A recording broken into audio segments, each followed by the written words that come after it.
s'il faudrait tout l'année la sénateur à vie il fallait signer bon wana ye moko fala tikila mukuna te mutu vie mukuna une année le quitter auti ko tika senga église betela kabila maboko une année le quitter vie mukuna 2 ans le quitter auti ko senga olive na kabila baza ba parena yo muna kabila na baka masengi yaza na parena tangu oyo vie mukuna zaki na bango amatungula kufaki tangu oyo vie mukuna zaki na bango nani bato abundu dia Congo bakufaki une chose restant égale par ailleurs comme vous avez tango Kabila bato abundu dia Congo bakufaki il faut fondama oui nous sommes d'accord nous tous mikolo bato abundu dia Congo bakufi to dans deux présidents faut pas répondre na justice oya kala na yasika mais ya kala na yasika ba ko répondre te pourquoi parce que la loi 010 la loi 18020 du 26 juillet 2018 eza clair loi wana lobi ke président ya kala makambo asalaki na expliquer on a lingala bato ba comprendre bien non ba lingala.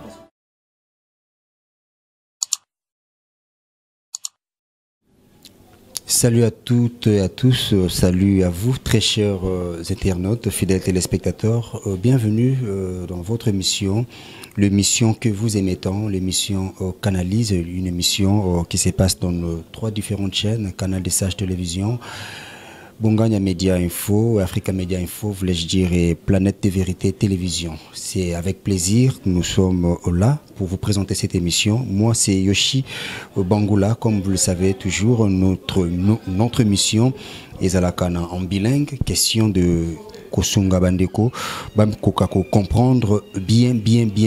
Alors pour aujourd'hui, on l'avait déjà annoncé, aujourd'hui nous allons recevoir, donc pour vous, un maître avocat, un juriste, c'est avec lui, tu remets un peu qu'au bête masolo en boca, mais à part Kozala moto ya mibeko, Kozala bongo avocat, moto ya médecin ko défendre Batou, ko côté la Batou, et Azalipe bongo activiste. Il y a droit de l'homme, et Azalipe Moko, il y a Batou, il y a société civile. Maître Douli Muntululu, maître, bonjour. Bonjour, ndeko journaliste. Geste au photo ça la moelle nyoso. Pour on le sabato que c'est très important. Il y a cocha pas masque pour lutter contre le coronavirus. Il y a un tout tiamo. Voilà. Ok. Poto banda, to monakio, to kotaki depuis na bureau, na cabinet na yo, to moni ozo respecter vraiment ba juste barrière on a nyoso balobi. Tout le monde est maï, tout le monde est savon. Chaque invité, chaque visiteur a ce qu'on a beaucoup naïe, ndenge longobani et a poussé panayo. Tout comme na katia cabinet, tout côté na bureau nayo, tout le monde na cachine. Tout le monde est motuna. Yozali, ozala parti prité. Tout ebio, ozam moto pe, ozala ko baka opportuniste te, tout le baka makam na sentimate. Mais olobaka likambu o et place ezali i olobaka i place a o olobaka o. Pour na kobanda yambo ya kobanda avant to kota vraiment na profondeur ya masolo na biso to ngito yeba par rapport à Covid-19 est-ce que maître yo posali convaincu to ozali pe kondima vraiment que bokono yango eza na kati ya mboka na biso pourquoi na koboya kondima à partir du moment où organisation mondiale de la santé ou ali structure amune na mboka ya monde où etalaka makambo so ya li santé asali alerte et puis to moni biso mona miso bato bakufi na Chine bato bakufa na États-Unis bato bakufa na Europe. Pourquoi tu es insensible à Koboya Kondima qui est malade ou Nezali?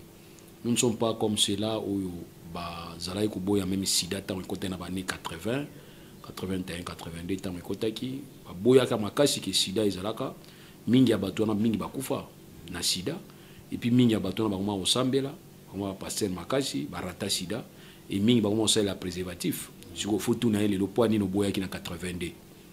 Ngai na za moto ceux qui alerte pesami Kosokolo mbo pesa bien. Michael Jackson a timbela ngokala na vie Félix Wazé quoi. Timbela ngokala makambo gant na makambo ya nini ya ba masque. Biso timbela ngona retard. Mais vraiment ils a kinatina. Ils a kinatina.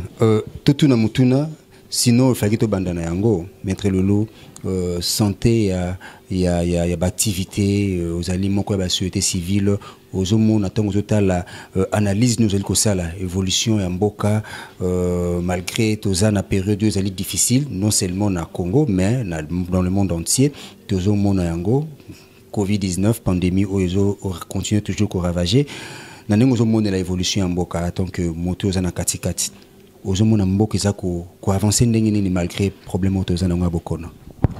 Bon, réponse au Golgaroyo, peut-être que ils ont avancé d'un côté tali politique, mais des journalistes, est-ce que Mikolo te reçoit ma politique à taille mon monter de tiens pause, faut te tiens pause, par conflit nous sommes Mickey il faut tiens en pause, parce que je vais tout l'andango ya solo au monde qui ndako ezozika, mais to les satango ya kotalaka, ndenge ni to kubundanga na yo, surtout bande ko to wela ndako ngo to wela yango yo Congo, to tika ngo izika te. Donc nous avons déjà des problèmes sérieux, to ba c'est pas problème te, to zela. Ba bazaba to benga bazana ba to benga ka ba distraction favorite na bango ezali débat politique to sengi pa na bango bazala calme to tia pause beaucoup zo na bino nous avons le temps ce que marmo eleki nango recadrer to zu ata vaccin to zu qui si normalement situation to beli ko contrôler ngo nous allons vous permettre besoin na ba débat na bino même ceux ko bunda to permettre bino. Apparemment, maître d'après Bino le but soit pause, mais surtout c'est comme si les politiciens bango moko vraiment ligne ko pemate. Tout le monde actuellement tout éviter dossier ko bima ko la muka belé côté kuna to mona éveil patriotique côté kuna to mona les compatriotes côté kuna to mona donc plateforme comme moi mingi sous bazo prétendre que baye ko défendre monsieur kuna de défendre constitution monsieur kuna boye na problème oyo yo actuellement en tout cas tokoki ko épargner en côté il faut tout na pebino bozali moko ba société civile oyo ko sala rage na minute so ezali peu d'actualité bifunda donc actuellement tout le monde a battu surtout évêque Pascal Mukuna a aussi porté plainte contre le sénateur à vie Joseph Kabila Kabange démarche wana nanu bino mpandina bino bomoni yango ndenge nini mon frère politique balobela ngo l'église te politique balobela ngo na balabala te ya masolo na église ba te ya ka bible na balabala to beta masolo ba divers mais politique balobela ngo na ba net na hémicycle to net na parlement politique balobela ngo na niveau ba cabinet ba ministre na niveau conseil des ministres politique balobela ngo na kati ya congrès wana to ko comprendre mais politique o besoin de la politique nga quand c'est politique o yali ke ko ça la politique pour permettre biso to diriger mboka pour permettre biso to pesa ba point de vue na biso pour la direction mboka sikoyo ya bato bazalaki ko pona mapona yango mais ils ont interdit biso to pesa ba expression na biso te o wana dans problème te ba débat o yali ko talaki débat wana sikoyo ezana tina nanu te total o ezali essentiel c'est ce qui est important même en France au total ki bilo muso ba betela ngo ba okipa ngona mute neti dikamo na France et en France bobi que ministre ya solidarité et santé en France abise ba to banga te ba gants ba nini ba masque c'est belé tant malade koti comme to benga pic et touché en France makasi ba tuni ezawa pi monoko alia ki yango kolia basala ba commande na Chine ba komi ko sala commande même na Maroc suka so abiga botonga bino moko donc pona ba ke débat on est un vrai débat faut ba sala sikoyo te ba ko sala ngomi sous plus tard biso pe ndenge moko ba mo état d'urgence article 119 article 85 botuna cour bosala boye congrès sala bato muso titila congrès sala mate ba ko longolanga bato muso te a ko dissoudre te bisi ba mbozala calme siko to ko dissoudre parlement te to na période d'état d'urgence basali ka manœuvre congrès sala mate non fallait ne congrès sala congrès betamité atiel muju ba voix ba fandi ba beti kora mikora koza ba solo laki yana biki ezatangwa masolo donc Covid-19 oyo ebendi biso na ba dimension masolo kondima te eki bato FCC bato ya cash ba solo laki parce que même na rallonge oyo ya nini ya état d'urgence eza clair biki état d'urgence wana muta ko pesa ngo rallonge za parlement donc ils allaient assemblée nationale na sénat et babi ya ba ko iko kata yango yo senga biso to boyi mais eleki kimia ozomona nini eleki kimia bato bayebi ke baprolonge yango bato bayebi baprolonge yango mais oyo so te neve ta momo bapesa ye biso motorse ya premier jour ke congrès fe ezala mafia azodenda azoloba ebangisaki bato makasi mais so te ndenge crise yango ezokende kokendaka malembe c'est comme si crise politique par rapport à dossier oyo eya so na actualité te alors yana bayaki no tobeta yango na okara bakozongela kobunda tokoconseille bango babeta na makofi mbala oyo mais malade esila na voilà. Mais par rapport au éveil patriotique bon éveil patriotique babi parité ezali mouvement non na autour ba question te po bino autour na biso ba question ya biso za rapasi so biso to tuni bino nana za secrétaire général nango to nana za président éveil patriotique babi parité ezali vie katende c'est comme si ezali maître munene viona vie mutaza netiko coordonnateur national mais parité il paraîtrait babi vie mukunaza coordonnateur provincial statut elobini muto a saisir justice faut ezanani provincial ou bien national vie fallait mo signer bon vie katende Jean-Claude fallait signer boro na yemo s'il faudrait to landela sénateur à vie fallait signer boro na yemo fallait tikila mukuna te mutu vie mukuna inane lekite awutiko tika senga église betela kabila maboko inane lekite vie mukuna 2 ans lekite awutiko senga olive na kabila baza ba parrain na yo mona kabila na baka masengi yaza na parrain na inane lekita inane lekite 2 ans ou lekite. Qu'est-ce qui s'est passé entre-temps? Bundu dia Congo, babumaki batu na bundu dia Congo. Et ça va milelo. VCB a kufilelo. Arma Tungulu a kufilelo. Kala tangu bozalaki na yewana. Tangu oyo vemu kuna zaki na bango, Arma Tungulu a kufaki. Tangu oyo vemu kuna zaki na bango, nani batu a bundu dia Congo ba kufaki. Une chose restant égale par ailleurs. Comme vous avez dit, Kabila, Batabundia Komba Koufaki, il faut fondamment. Oui, nous sommes d'accord, nous tous. Mikorobe Batabundia Komba Koufi. Tout dans la deux présidents, il faut répondre à la justice. Oyakala, Nayasika. Mais Yakala Nayasika va répondre. Pourquoi? Parce que la loi 18020 du 26 juillet 2018, est claire, loi wana. Loi wana lobi que président ya kala makambo salaki na expliquer on a lingala ba comprendre bien non ba lingala makambo ya salaki tangu ya zaki na mandat ba ko toucher yete ba acte nyonso ya posaki ba acte a posaki na ba infraction o ya salaki nta o toucher yete so abotola ki o momi aza saint musantu ndeye soka botola bino lupango aza santu musantu yi soki a voilà mais on a rappelé batu loi wana ezali anticonstitutionnel loi wana ezali anticonstitutionnel dans ce sens que nous avons une reconnaissance constitutionnelle, une disposition importante qui a conçu le que le juge soit la juge naturelle en matière il y a une infraction le chef de l'État ils allaient cour constitutionnelle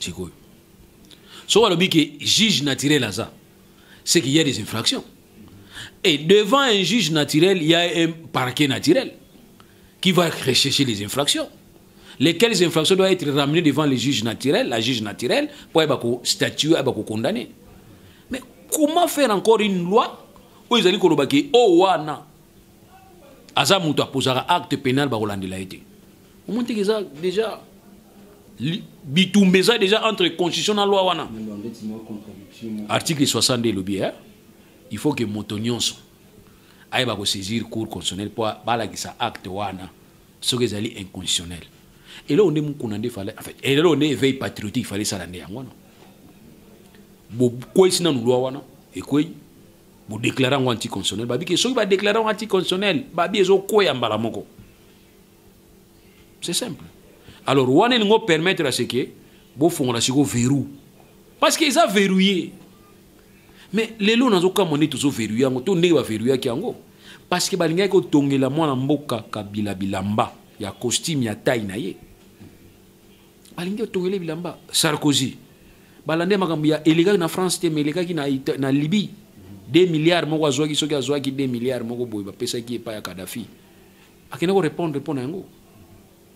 Tozwi Senabre président tchadien mais bakangi ye wapi na Sénégal au nom ya principe ya compétence universelle.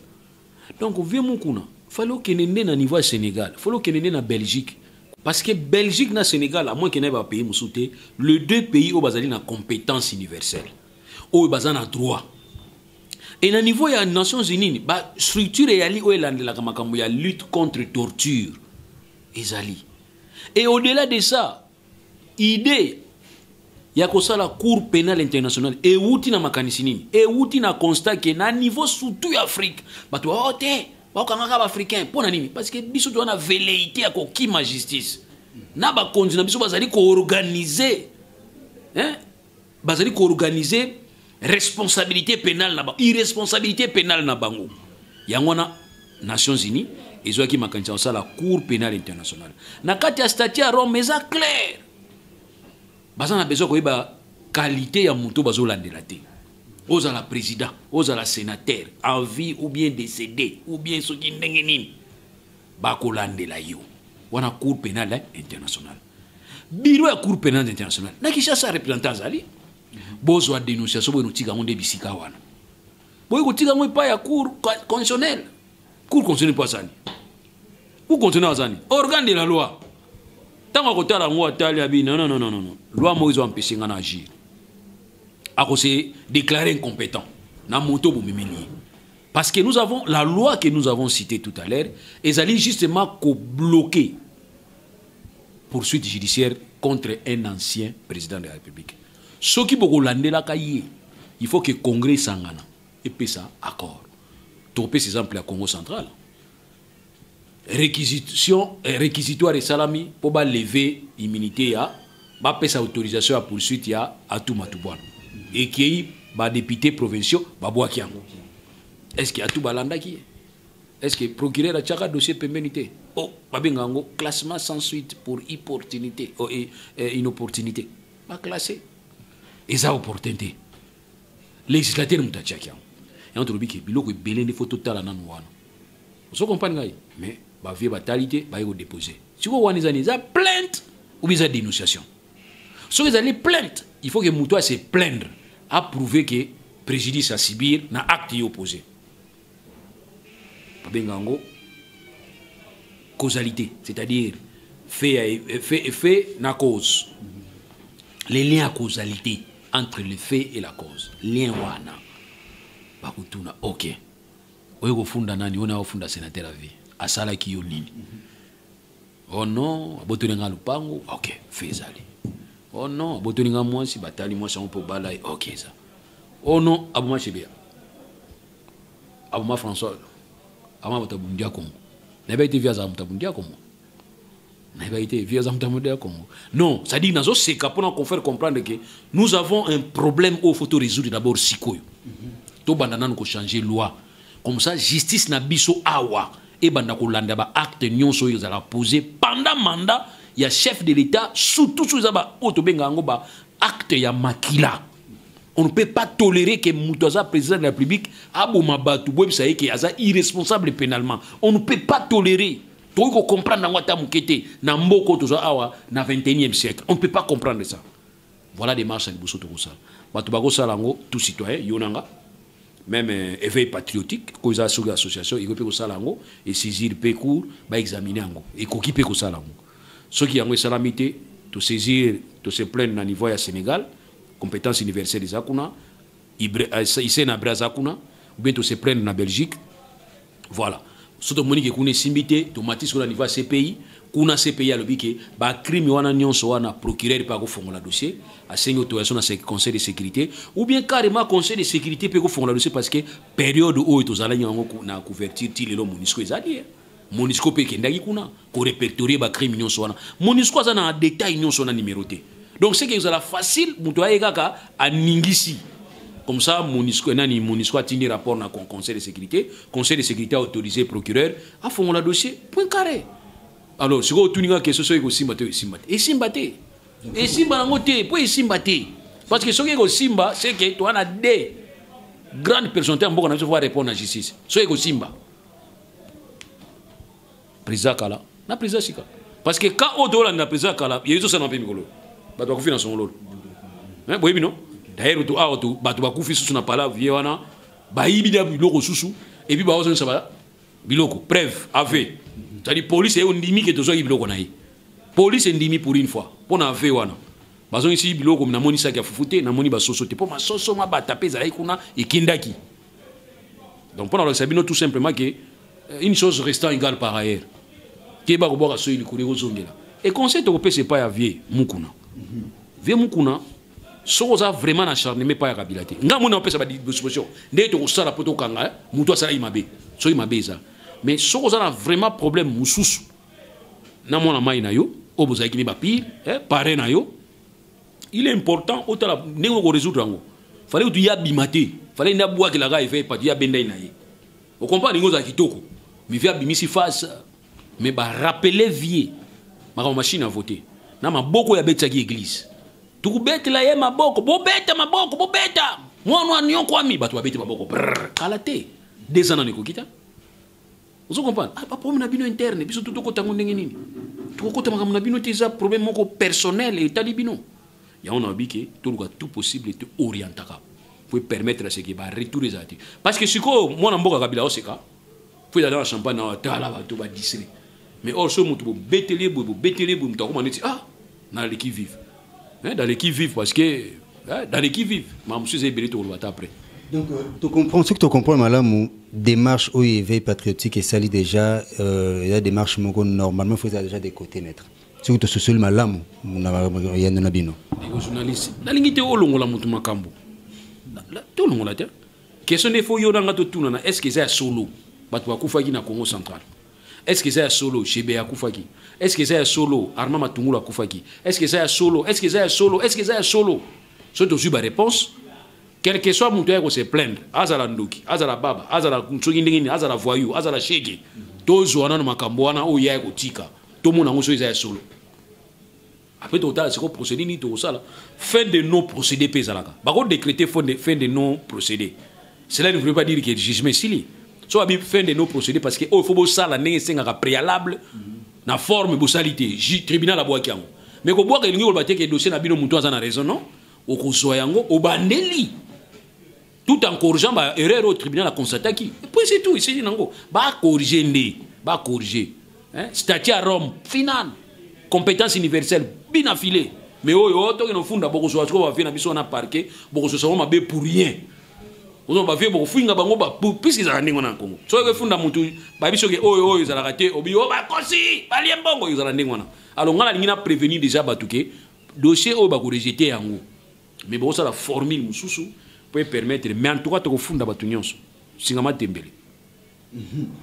To funda batu nyonso singama tembele puisque maître de l'Obil Kambo ya ko funda avant to koma na 2 dossiers mon rôle sous maître to yela ki o penda na cabinet na yo entre autres ba découverte Makar Mouré Salamine à niveau ya Congo central tu habité mettre ici déjà sur Yoki Yango to Yoki Yango te to bolobeli yango nini et to bolobeli la dossier Eliane to Yoki c'est deux journalistes to Yoki ba ebisa ki biso ba mona ki Eliane ayaki na cabinet à maître Loulou to ko ba précision monsieur awawa alors to bano les cambo monsieur za d'actualité to moni les loyo lundi ndeko Vital Kamere à ancienneté, il est toujours le directeur du cabinet à chef de l'État. Procès naye et Fonga Milelo. Na monaka makamu mingi o yolo baka dans les jours à venir na remarqué déjà 2 ou 3 interviews et Salamandengo wana. Na ndingo zo mona la procès yango. To ki que azaye mon côté, mutabana ko signer zala qui était, il paraît le chef de l'État. Mon quoi juriste au bino bozali en même temps membre de la société civile naningi bomone déjà procès yango ifunga 1000 km lilobeka kozala nini malgré que bolo bakana nouté ce qui makati les kambouté na moi analyse ko yiko sala tant que membre de la société civile tous nous mibeko mtu avocat to tiango mupanzi maître ocha mupanzi nde nini puisa na makila faut dire la gare ni on faut na pas penser moni e côté linga pour une fois na sepeli au début qui dossier na niveau tribunal banini normal dossier na tribunal ba déclaration to ça la vraiment té mais il y a un doctrinaire à biso que on peut aussi donner peut-être vie lesquels la vie sont scientifiques hein et dit dans le cadre de la science parce que bah nous basons la première graduat deuxième troisième première licence deuxième licence bah on a besoin bah qu'est-ce qui se passe il faut pas tout na nini zolika il faut izala nini alors ce de bito pime la kabango yango et vous allez quitter au makasité donc on a peut-être na se justifier pour non je peux commencer à parler mais ça on compte en fond d'abord attends on compte en fond est-ce que dans la pièce dans la pièce donc il y a dit que oui tout le bail qui audience on a fait à la public au regard il y a article 20 il y a condition d'abus le que toutes les audiences sont publiques à moins que le tribunal aille décréter huis clos mais le tribunal ne peut pas s'amener à décréter huis clos na plaisir na il faut motiver faut expliquer biso poani a boyi batu bayo kama kambo et ça la raison au babi qu'il faut préserver ordre public et puis atteinte à bonne mœurs ils à la préserver c'est-à-dire la mœurs à la préserver pour ça l'audience moi va violer qui moi il y a 12 ans 13 ans il faut qu'il y ait témoigner alors je ne crois pas qu'il faut que le monde entier va l'oginaer donc il faut pas décréter huis clos bon a dossier moi il y a divorce bakangaki moi si na kati ya mbeto ya libala mobali bakangaki ama pe bakangaki ama wana il faut que basa la ba 2 mois ben mutamta à défendre kanaye on ne peut pas me tolérer ce qui est à la public donc on a pas décréter à huis clos mais na mbongo na biso ya yonanga na yebungi je ne vois pas pourquoi ce photo bomba encore que toi on a tout bien droit à l'information donc nous sommes obligés aux informer parce que c'est nous les patrons nous sommes les mandants biso ne to pesi bango mandat bango ni baza bangamba na biso chef d'état ba yonde ne mako to esclave à peuple malo siko ba osami c'est esclave nanga na mbongo yibi bolobi patron yibati poani patron sur le peuple les photos à l'informer ont aussi j'ai qui procès à la public il boye ko ça mana kombi parce que kombi za confiné contenir malade donc ça mis à niveau prison makala siko izoleka donc bazali ko sambisa ye bazali ko identifier ba parti bazali ko tala ba préalable soit tali ba préalable identification ici de peut-être ba opesa siko défense ce qui les lots peut-être jour musu ba ko programmer après ça temps na défense abanako ko pesa les lots procureur ko pesa auto bien nini naie après ça acte d'accusation naie situation à prévenir ça là qui a expliqué ngo voilà donc voilà les comme toi nango mboka na biso c'est pour la première fois to bani ko mona ki ba condaminer ya mboka na biso bani ko répondre mais j'insiste en même temps pour na bisa bango ka ki eza la plaisir te opposant moko aza mokonzi bakangi nga na sepela wana eza justice kaka te eza justice mais kaka te mais to appena plaisir à kokanisa ke bao baza na sekuna bana besoin de justice yala batu musu moya kuta na ba procureur général eza ba procureur généraux eza te moya funda mutu eza te parce que mutu zo funda au mona mutu na porte yenda botula ibino lupam zo comprendre Bien voilà, comme Tolobaki, la télé c'est le temps. Toza avec maître Wazali Moko et avocat maître Doulimutu Lulu. Maître Toyokaki, monsieur Toza journaliste Toyokaka, Tiango Toye na source. Toyokaki que ndeko mwasi Eliane a qui saisir bongo au cabinet na yo pour beaucoup kwa kusunga na dossier oyazana yango na le pasteur Moïse Mbiye. Oui, je confirme l'information. Nous avons été consultés et constitués, n'est-ce pas, conseil. Il y a Madame Eliane Bafeno Kitoko. Voilà, on a confirmé.